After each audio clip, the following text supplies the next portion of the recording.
বাংলা বলছি চ্যানেলটি সাবস্ক্রাইব করুন এবং সমস্ত অনুষ্ঠানের আপডেট পেতে বেল আইকনটি অন করুন। নমস্কার, বাংলা বলছি চ্যানেলে আপনাদের স্বাগত। 52 বছর পরে সাহিত্য একাডেমি পুরস্কারের তালিকায় নেই বাংলার কেউ। এর নেপথ্যে কি আছে? দিল্লি এবং বঙ্গ রাজনীতির টানাপোড়েন? যে সাহিত্য একাডেমির তরফে যে তালিকা প্রকাশিত হয়েছে তাতে 23টি ভাষার সাহিত্যকে পুরস্কার করা হয়েছে। দেশের সাহিত্য সম্মানের তালিকায় এই যে সাহিত্য একাডেমিকে উচ্চ গোত্র বলেই মনে করে সাহিত্য মহল, সেই তালিকায় বাংলার কেউ নেই।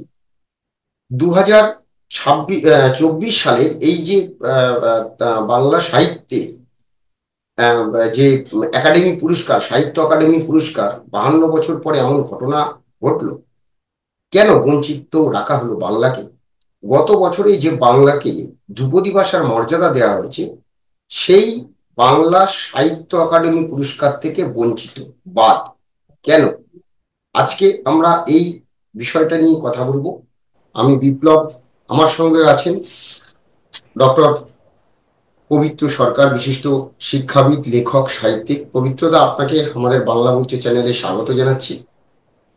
ধন্যবাদ। আপনি কিভাবে দেখছেন যে 52 বছর পর সাহিত্য একাডেমির তরফে যে তালিকা প্রকাশিত হয়েছে, সেখানে 23টি ভাষার সাহিত্যিককে পুরস্কার দেওয়া হয়েছে।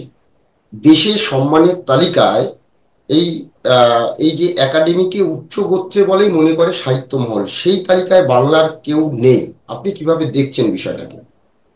এটা নিঃসন্দেহে দুর্ভাগ্যজনক এবং লজ্জাকর। কেন এটা হলো আমি জানি না। কারণ যেটা হয় সাহিত্য একাডেমি পুরস্কারে, যে কিছু লোকের কাছে প্রস্তাব চাওয়া হয় যে কাদের বই বা কাদের তারা সাহিত্য একাডেমি পুরস্কারের যোগ্য বলে মনে করেন, সেটা তারা লিখে পাঠান। ওদের নির্দিষ্ট ফর্ম আছে, সেই ফর্ম পাঠানো হয়। আমি শুনছি অনেকে নাকি সে ফর্ম পাঠাননি। তাহলে এইখানে যদি সমস্যার সূত্রপাত হয়ে থাকে, তাহলে আমি বলবো এটা তাদের পক্ষে অত্যন্ত একটা নিন্দাযোগ্য কাজ হয়েছে, যে তারা বাংলা সাহিত্যকে যথেষ্ট ভালোবাসেন না এবং বাংলা সাহিত্যের জন্য এতটুকু উদ্যোগ নিতে চান না। এটা আমি জানি না এটা ঘটেছে কিনা, ঘটলে এই কথাটাই আমি বলবো। কিন্তু এরও একটা বিকল্প আছে। অর্থাৎ আমার যতদূর মনে হয়, আমি সাহিত্য একাডেমির অনেকদিন আগে 80-র দশকে 5 বছর সদস্য ছিলাম।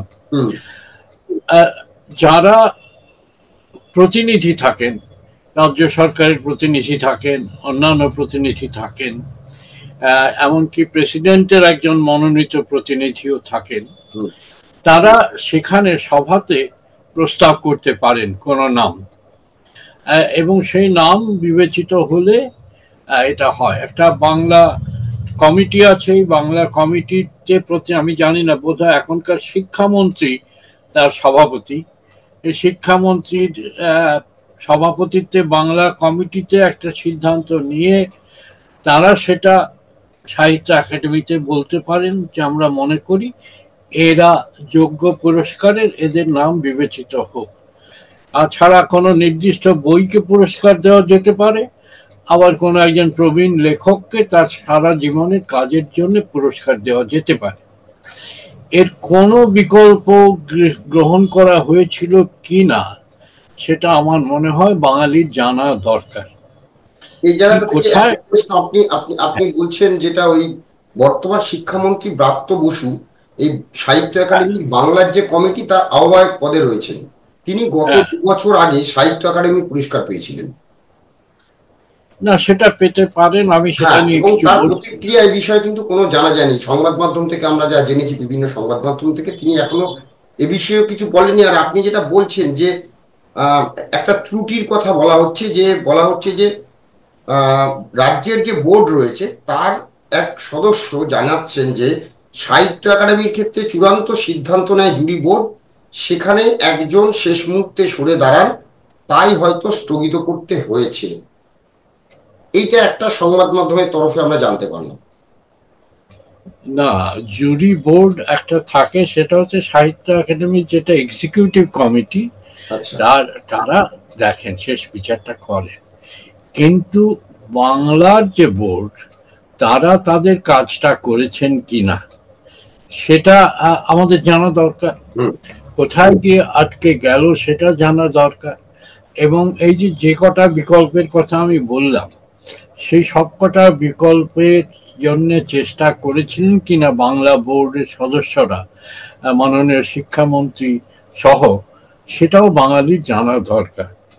এর মধ্যে অনেক সময় রাজনীতি ঢুকে যায়, অর্থাৎ বোর্ডের সদস্যদের কোনো একটা রাজনীতি থাকতেই পারে, তারা সেই রাজনীতির পক্ষে বা বিপক্ষের লোকেদের নাম সুপারিশ করবেন না, এটা হতে পারে।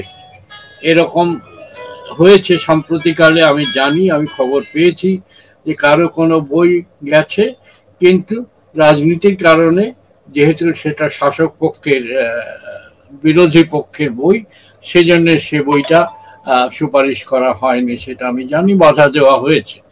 এই নেপথ্যের খবরগুলো আমাদের জানা দরকার। যদি কোনো সদস্য একটু সাহস করে আমাদের জানান যে নেপথ্যে কোনো রাজনীতির খেলাও চলেছে কিনা, সেটাও জানা দরকার, বাঙালির জানা দরকার।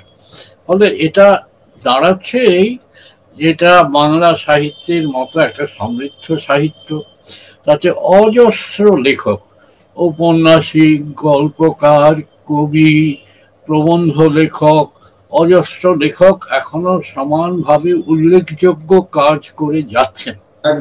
তাদের কারো নাম, কারো কাজ, এমনকি কারো সারা জীবনের কাজ বিবেচিত হলো না কেন, এ ব্যাপারে বর্তমান যে বাংলার কমিটি, তার একটা কৈফিয়ত আমাদের পাওয়া দরকার।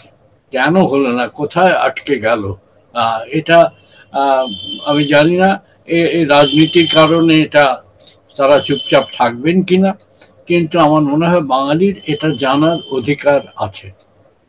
এই জায়গাটা থেকে আপনি যেটা বলছিলেন, যে আমরা যেটা জানতে পারছি যে কোনো একজন নির্দিষ্ট ব্যক্তিকে পুরস্কার দেওয়ার সুপারিশ করা হয়েছিল একটি মহল থেকে, কিন্তু দিল্লি তাতে সায় দেয়নি। অর্থাৎ একটা রাজনীতি হয়তো কোথাও ঘটনা ঘটেছে। আমি বলার আগে আপনি প্রশ্নের উত্তর দিয়ে দিয়েছেন, কিন্তু প্রশ্ন হলো বাংলার মতো একটা ধ্রুপদী ভাষা, যেটা গত 2 বছর আগেই ধ্রুপদী ভাষার, গত বছরই ধ্রুপদী ভাষার মর্যাদা পেয়েছে, সেই বাংলা সাহিত্য একাডেমি পুরস্কার থেকে বাদ, মানে এইটা।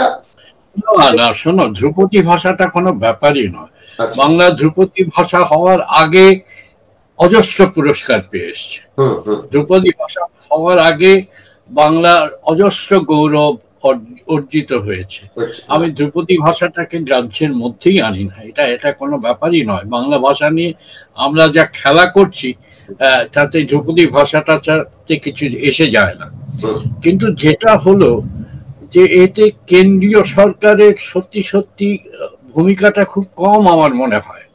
কেন্দ্রীয় সরকার বা সাহিত্য একাডেমি কর্তৃপক্ষ এটা আপত্তি করেছে এবং তাতে বাঙালি প্রতিনিধিরা প্রতিবাদ করেননি, এটাই লজ্জার কথা। তাদের কোনো অধিকার নেই, কেন্দ্রীয় কমিটি, সাহিত্য একাডেমির কেন্দ্রীয় কমিটির কোনো অধিকার নেই যে বাংলা সাহিত্যের ব্যাপারে শেষ কথা বলবার। কারণ এ ব্যাপারে বাংলা কমিটি যা সিদ্ধান্ত দেবার দেবে। কাজে আমার মনে হয় দায়টা বাংলা কমিটির ঘাড়েই আসে শেষ পর্যন্ত, এবং সেই দায়ের ব্যাপারটা আমাদের জানা দরকার, বাঙালি জনসাধারণের জানা দরকার। একদম।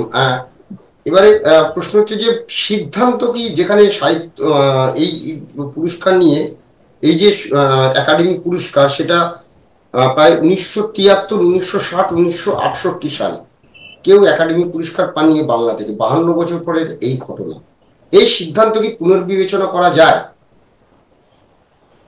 আমি জানি না এখন তার কোনো সুযোগ আছে কি না, কিন্তু সিদ্ধান্ত পুনর্বিবেচনাটাও খুব লজ্জাকর। যেন দয়া করে বাংলার প্রতি অনুগ্রহ দেখিয়ে পুনর্বিবেচনা করা হচ্ছে। বাংলা ভাষা এই অনুগ্রহের দাবি করে না। বাংলা ভাষার নিজের একটা অহংকার আছে, বাংলা সাহিত্যের নিজের একটা অহংকার আছে। অনুগ্রহ করে তার প্রার্থীপদ পুনর্বিবেচনা করা হবে, এটাও একটা অপমান বাংলা ভাষা এবং সাহিত্যের পক্ষে। আমার শেষ প্রশ্ন যে এইটা নিয়ে বাংলার শিল্পী সাহিত্যিকের কি পথে নামবে বা গর্জে উঠবেন? আমি জানি না, এখন শিল্পী সাহিত্যিকেরা অনেকেই তো তারা ফেসবুকে আমি দেখছি প্রতিবাদ হচ্ছে, পথে নামা গর্জে ওঠা, এটা আমি জানি না কতটা কার্যকর বা শিল্পী সাহিত্যিকেরা কতটা করবেন, কিন্তু এই প্রতিবাদটা কোথাও হওয়া দরকার। সংবাদপত্রগুলো এ নিয়ে কেন চুপচাপ আছে আমি জানি না। সংবাদপত্রগুলোরও এ ব্যাপারে মুখর হওয়া দরকার, যে কোনো সংবাদপত্র, মানে যে কোনো দলের সংবাদপত্র আমি বলছি। কাজে প্রতিবাদটা হওয়া দরকারই, সব স্তরেই প্রতিবাদ হওয়া দরকার, কিন্তু আমি আমি চাই না যে পুনর্বিবেচিত হোক। পুনর্বিবেচনাটা খুব লজ্জাকর, যে প্রতিবাদ করলাম তাহলে পুনর্বিবেচনা করব, অর্থাৎ কর্তৃপক্ষ অপেক্ষা করবে যে দেখি কতটা প্রতিবাদ করে, বাঙালিদের কতটা শির দাঁড়া আছে, প্রতিবাদ করে। আমি এইটা চাই না, এটা এই ইতিহাসটা আমি ঘটুক, এটা আমি চাই না। এটা কি বাংলা ভাষা বা বাংলা সাহিত্যের কোনো যে গরিমা, সেই গরিমা কোথাও নষ্ট হয় বলে মনে হয়? না, এভাবে নষ্ট হবে বলে আমার মনে হয় না। কারণ বাংলা সাহিত্যের গরিমা পৃথিবীব্যাপী। কোনো একটা বছরে একটা পুরস্কার কে পেল বা না পেল, এটা সেই ব্যক্তির পক্ষে হয়তো কোনো অনেকে প্রত্যাশা করে থাকেন যে পুরস্কার একটা আসবে, কিন্তু সত্যি সত্যি এই পুরস্কারগুলো ক বছর লোকে মনে রাখে, আর কে বা পাশে লিখে রাখে যে সাহিত্য একাডেমি পুরস্কার প্রাপ্ত। এইগুলো কিছু না, লেখক এর মর্যাদা তার পাঠকদের কাছে, লেখকদের গৌরব তার পাঠকদের কাছে, সেটাই হচ্ছে আসল কথা। পুরস্কারগুলো তো পরে এসেছে, তার আগে তো লেখকেরা পুরস্কারের প্রত্যাশা ছাড়াই লিখে গেছেন, এখনো লিখে যাচ্ছেন। কাজে আমি এটা নিয়ে বেশি মাথা ঘামাই না। একদম একদম। যাই হোক, প্রায় যে 52 বছর পরে সাহিত্য একাডেমি পুরস্কার তালিকায় বাংলা নেই, বঞ্চিত করা হলো। কিন্তু বাংলা ভাষা, যেটা পবিত্রবাবু বলছিলেন যে বাংলা ভাষার যে গরিমা সারা বিশ্বব্যাপী সমাদৃত, সেই গরিমা কোনোদিন মোছা যাবে না এই সামান্য একটা পুরস্কারের জন্য। কিন্তু বাঙালি হিসেবে বাংলা ভাষা, সে এটা এই যে অমর্যাদা করা হলো, এটার জন্য কিন্তু প্রত্যেক কটা বাঙালির জেগে ওঠা দরকার, প্রতিবাদ করা ওঠা দরকার, গর্জে ওঠা দরকার। কেন এরকম করা হবে? 23টা ভাষাকে দেওয়া হলো, কেন বাংলা ভাষা পাবে না তার প্রাপ্য সম্মান? এটা একটা সম্মান, সেই সম্মান কেন পাবে না? এটার জন্য কিন্তু আমি সত্যি, আপনি যেটা বলেছেন যে অনেক সংবাদ মাধ্যম আমি সব দেখছিলাম, দুই একটা বাদে তারা কিন্তু কেউ এখনো এই খবরটার প্রতি সেভাবে নজর দেয়নি। সরকার, আমাদের যে বর্তমান সরকার, আশা করব তাদেরও এখনো পর্যন্ত কোনো প্রতিক্রিয়া পায়নি, হয়তো তারাও এই বিষয়ে বলবেন। কিন্তু গর্জে ওঠা সকলেরই দরকার বাংলা সাহিত্যের যে এই অবমাননা করা হচ্ছে এটার জন্য। ধন্যবাদ আপনাকে, ধন্যবাদ সবাইকে, সবাই ভালো থাকবেন, নমস্কার।